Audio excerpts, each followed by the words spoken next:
Good morning, Life Point Church. Welcome back to part 2 of our series this week on pleasing the Lord by loving mercy.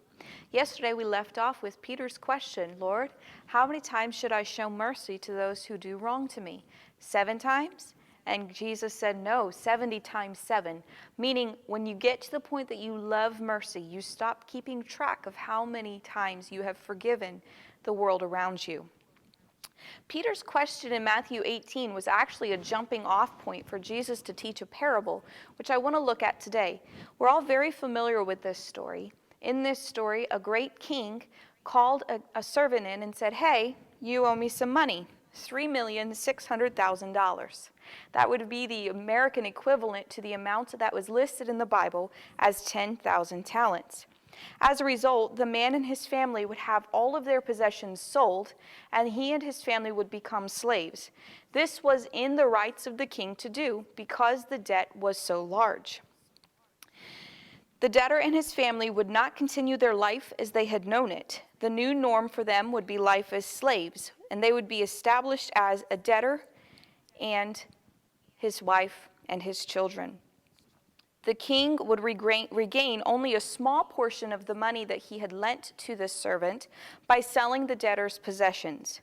But more importantly, this was to be a harsh lesson for any person out there that borrowed money from the king, because the word would go out, don't borrow from the king unless you can repay it, because this is what he does to people who don't repay him.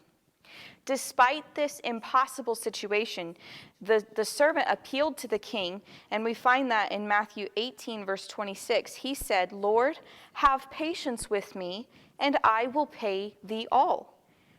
That's impossible. His expressed intent was absurd. At the time, an average salary was around 300 talents, which you could never use to repay 10,000 talents in very short amount of time at all. Yet at this debtor's appeal, the king was moved with compassion, and so he simply forgave the man his debt of $3,600,000. He simply wiped it away as if it did not exist. This king treated this man and his debt as he would if he had made that payment or he had made that loan to his son or his grandson. But that's not the case here. This was simply a servant who owed him money, and he chose to treat him as if he had been a close family relative instead of as he should have in that instance. The king showed mercy in taking time to listen to the debtor's appeal. We don't really think about mercy in this light too often, but those who love mercy are willing to listen. When someone does something that hurts you, or someone does something that puts you off on the wrong and you feel like they have wronged you, how quick are you to listen to their side of the story? That is how a way that we can show mercy to the world around us. A long time ago, a California newspaper ran an ad that said, I will listen to you for 30 minutes if you will pay me $15. And they say that the man had tons of customers because people just want someone to listen to them. To listen is an act of mercy. Sometimes, as we can see from this story, what we choose not to do shows mercy. The king electing not to carry out his plan to sell the man and his family and his possessions was merciful.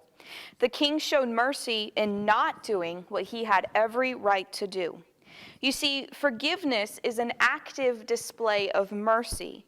What the king did was not judgment withheld, it was kindness extended. So often when we look at mercy and forgiveness, we see something happening, we see something going forward and coming out of us. But in this case, it was something that he chose not to do. So in a practical sense, maybe in a simple thing that we deal with every day, if someone cuts you off in traffic, our first response, lay on the horn, right? But maybe an act of mercy would be not to do that, not to be angry with them immediately, but maybe just put your foot on the brake, slow down, give them some space, maybe they're having a rough day, and show mercy and kindness that way.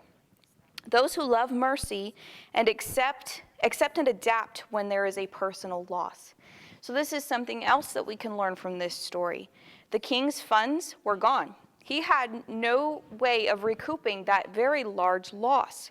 He could have spent days fretting about that loss, or he could have had the debt removed from the records. The king's action was not limited to allowing the debtor to continue living with his family in their home. He simply cleared the debt. He chose not to remember it. He chose not to put it in his mind. He chose to pretend that it had never even happened.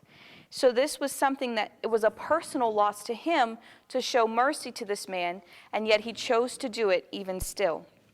You see, those who love mercy are not begrudging with their kindness.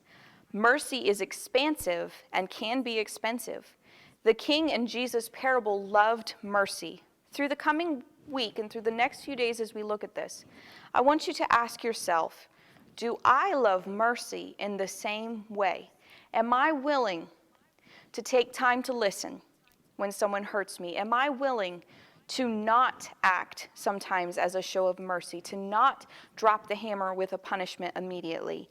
Am I willing to accept and adapt a personal loss because I choose to show mercy to someone else?